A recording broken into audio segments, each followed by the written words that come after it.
Hi there guys, my name is Samuel and today we shall be taking a look at the 70677, the Land Bounty, which of course is from Ninjago and does contain 1,178 pieces, has 9 minifigures, costs £120, $130 and euros at full retail. But generally you can get this around the £80 mark, so that's about $90. And I think I've seen it somewhere for like $80 in like a Walmart vlog or something along those lines. But yes, here you can see, and this is of course from the Secrets of Forbidden Spinjitzu, which is season 11. But yeah, now let's take a look at these minifigures and then let's take a look at the Land Bounty itself. First up, we have the suits, which have been really used since season 11 onward, and as you can see here they are. So starting off with Wu, as you can see he has got really great detail, but actually we can show all of them. So there you can see all of these details. Cole does have the Forbidden Spinjitzu. I always sometimes get really stuck on that. With the energy there, you can see that it looks really cool, and you can see all the details and compartments. I think these are highly detailed figures. I really like them. It's annoying that they're going to be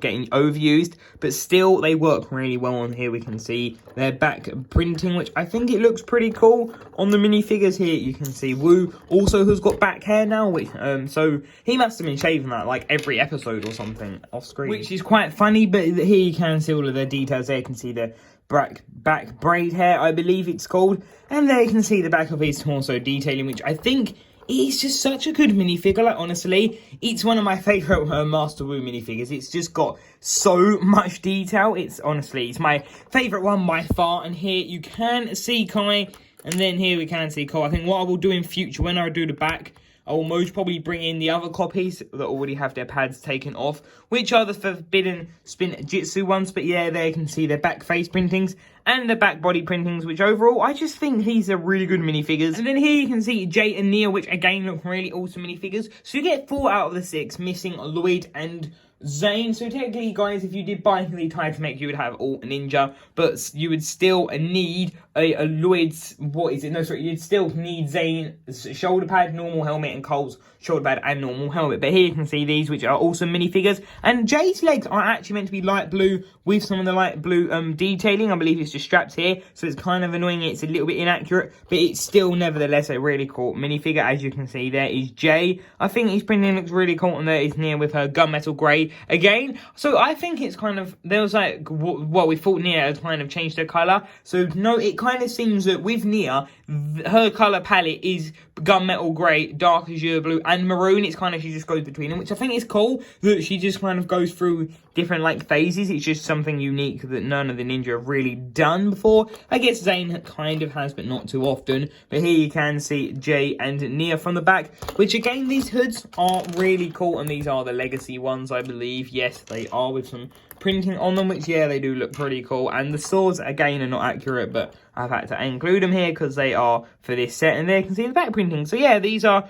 really awesome minifigures. Here is Aspira, who is the main villain, and Char, who is her right-hand man. As you can see, he is a normal snake, where she is a fiery snake, which it's kind of annoying. This piece doesn't exactly work. It would have been kind of cool if they had done a new mold for her that looks kind of more like a snake tail, but it's kind of in between these two. It just makes me think of Nadocon, which is kind of not how her appearance is. But anyway, there you can see the scroll of Forbidden Spinjitzu, which I think these are really nice moldy parts, but they're not the most translucent. Like, one of the ones that should be blue, mine's just majority grey, but gunmetal grey, but still it's a really cool piece, and I definitely did like the idea, or like Forbidden Spinjitzu. And there you can see Aspira, which is such a cool idea, that the fact that there was more to Spinjitzu than we knew. And there you can see her face, which I think it's a really good mold, to be honest. And you can see the translucent orange coming through, and there you can see the back, which this is just such a good minifigure, but it's a shame that it's just not entirely accurate. There's kind of a couple of things I noticed this year on a couple of the figures. I can't remember what it was, but I know there's a couple of figures that I've noticed lately haven't been the most accurate. There you can see that. Oh yeah, that was it. In Hunted, the figure of, I can't remember the leader at this point in time. Wow, my mind's gone blank here. But the peg leg is actually on the wrong leg. Like, I remember seeing it, and I was like, oh, but I'll talk about that when I get to reviewing that set. But here you can see that, which I think her printing does look really awesome.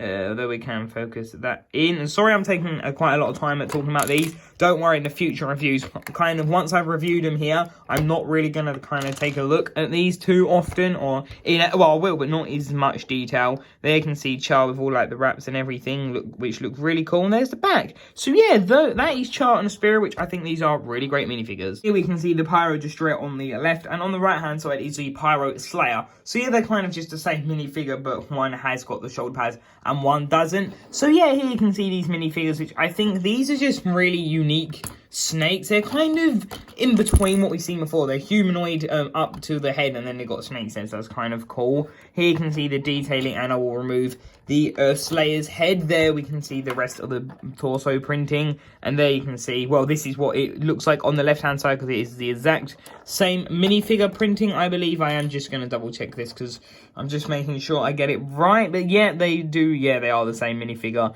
printing, which I just find it really weird that they've done that. It does seem like, so from this point on, they've kind of got other characters that could be included, like Sorala.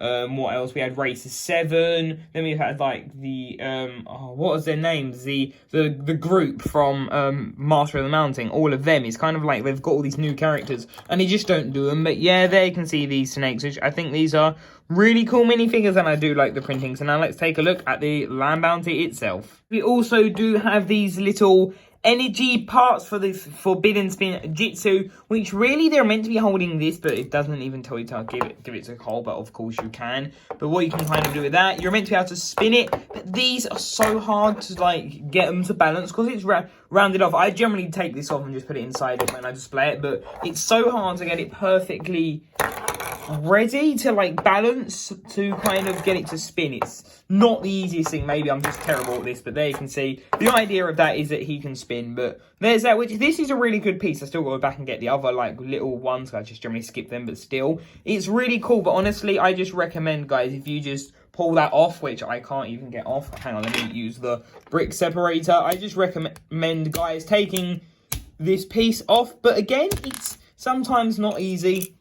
And then just keep it like that. That's what I generally do, and I just display it like that. But as you've mostly seen in the Lego room tour. But yeah, there's that, which is pretty awesome. Taking a look at the Land Bounty itself, here you can see the side. Here are the wheels, which is really cool. And then we have got this, which if you move it back and forth, it does spin a 360 degree. Which that is pretty awesome. But then again, I'm not really going to be using that, so it's not too important for me, but aesthetically, it looks great. So then we have the 2508, which I'm not sure, actually, I'm going to Google this in a minute. I'll put a picture up now of that, whatever that set is. Even if that's a set, guys, this may not actually be a set if there's not a photo. It's not a set, but maybe that could be a reference to an Ninjago set, because I know there was 4 digits. If there isn't, of course, that would have been a cool idea. But then here you can see the window, which I think looks really cool, and the stairs and, like, the exhaust, and yeah, it's got that in red, which I really like, and you've got this hatch.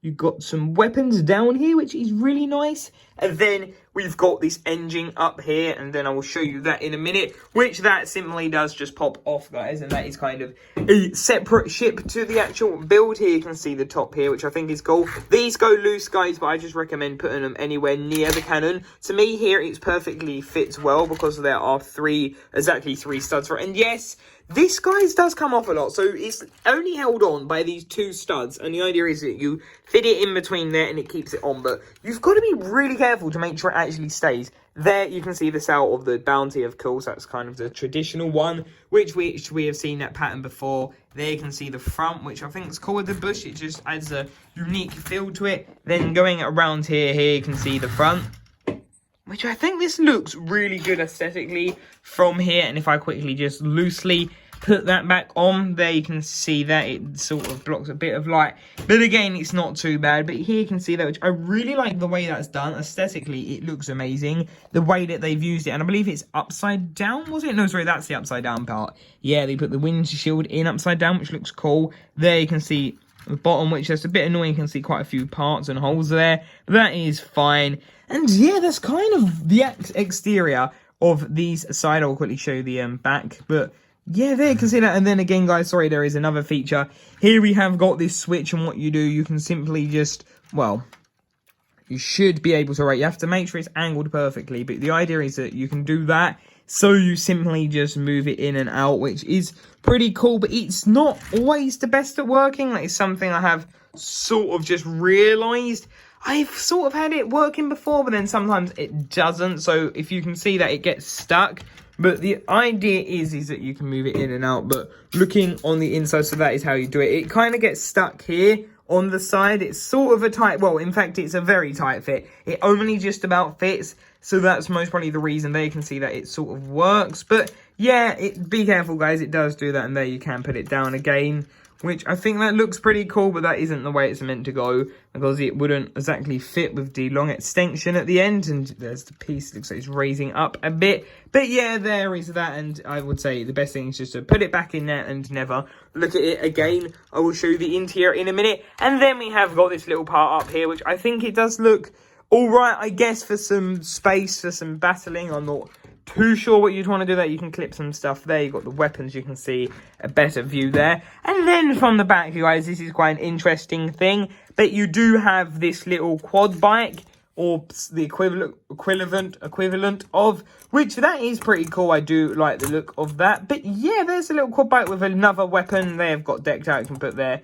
ninja's weapon at the back there. Most probably like something like Nia's staff and Jay's nunchucks that would not fit in the sword holster. And there you can see the back, which I think that is pretty cool. But yeah, that is the back of the set. And this, guys, does control the gear feature, which if we look underneath here, you can see there's a gear mechanism running throughout the whole thing, which does sort of turn them. So if you do it that way, it will go left, and if you do it the other way, it will go right, which I really love that feature. I think that's an amazing feature. It was an okay build as well. It wasn't too hard. It wasn't really hard at all, which is good. But yeah, there you can see that. And if you want to see what it looks like with the this added on at the back here, you can see that, which I think that looks pretty cool. I haven't got it all the way down, but that's kind of the idea. Then if I add the quad bike quickly back in, you can sort of just get a feel of what it looks like with everything, which, yeah, I think it looks really cool from the back. Now let's take a look at the interior. Let's quickly just have a look at the cannon first, which this does lead to the interior. You can pull that back, and it does would fire the little canisters off, but we don't want to do that to lose it. You sort of get the idea and gist of that. But yeah, here's the interior. So taking a look at the interior here, you can see the teapot for Wu. We have Nia's staff in there, her trident, which is actually not accurate, guys. This is like the most decently accurate version I could build. There you can see then Kai's sword is in there. So that is pretty cool. I do like the way that is done. Then we have got 2 seats. Yes, they've actually included 2 seats, which is great. There you can see all the printing and the Benny's seat, which is pretty cool. And here you can see this arcade pod, which is kind of funny. This is actually like a little teaser. Yeah, thinking of it, it's like a little teaser to the next season, which I really like that. And then here you can see this weapon area, which, yeah, this is such a nice build. You can see the hinge, they used the hinge parts to get the window shield in upside down. And there you can see, going back through there, it's just empty hallway space, which there you can just see that it is empty hallway space, which I think that is pretty cool. The fact that they've given you quite a lot of space and you can quite easily take that off. I know it's technically not part of the feature and it's easy to rebuild, but there you can see the seats, which I think are really awesome. And now let's take a look at the engine. So when I mean engines, guys, I quite literally mean engines.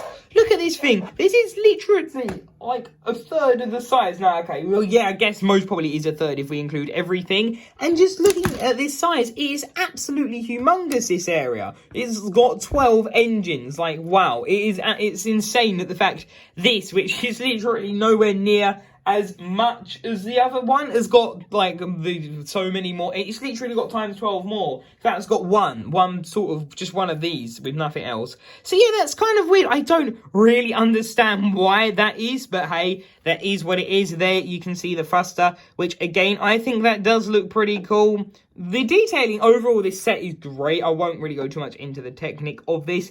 But yeah, there you can see that the build of this is honestly tremendous. You can see the upside down window, which I just thought that it's just such a different thing that they don't always do. But when it does, it's one of those things that would either work really well or not at all. There you can see the roof, which that is a pain trying to dust off to lift one up. It's not, when I say a pain, it's more just, you can't just like go over it. You have to move stuff. It just takes longer in the whole scheme of things. But then here we can see that, and we've got the little pilot's seat area, which is really cool. I do like the look of that there. You can see the board, and there you can see that, which again, which I think just looks really cool overall. The detail there, you can see the studs and the side of this, which, yeah, overall, I think this is really good. There you can see that, which, again, I think this does look really cool. And if we quickly open the interior, which I nearly forgot about, there you can see Benny's seats, which are great.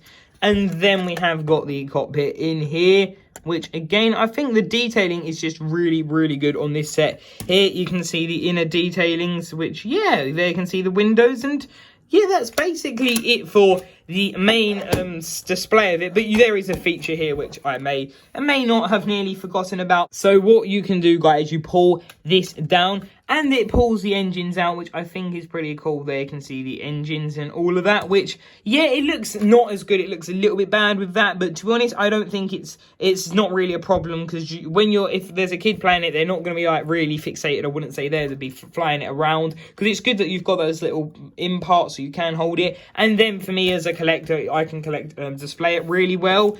And yeah, so that's basically the set. Now let's quickly, oh, hang on, we can see just that from the other side. Let's take a look, guys, at the overall set, and that'll be the end of this review. And quickly, one last thing, to get it back down, you just put it up like that, and there we go, in the engines are. One final note that I would like to show you is that the fact you can fit all of them standing up. It's really hard to see. My apologies, guys, it's kind of hard to get the lighting in there. But if I remove the roof, you can see I have got Nia, Jay, Kai and Wu all standing in there, which that is just amazing, that the fact you can fit so many characters in there. That's 4 already, and that's not even using the backspace. So overall, guys, I think this is a really awesome set. The detail is great. The minifigures are great too. Yeah, the weapons aren't accurate, but that's always me complaining about that. But anyway, guys, they're getting better at that. So thank you for watching this video. What did you think? Remember to leave a like, comment, subscribe, and I shall see you in tomorrow's video, guys. I'll see you there. Bye for now.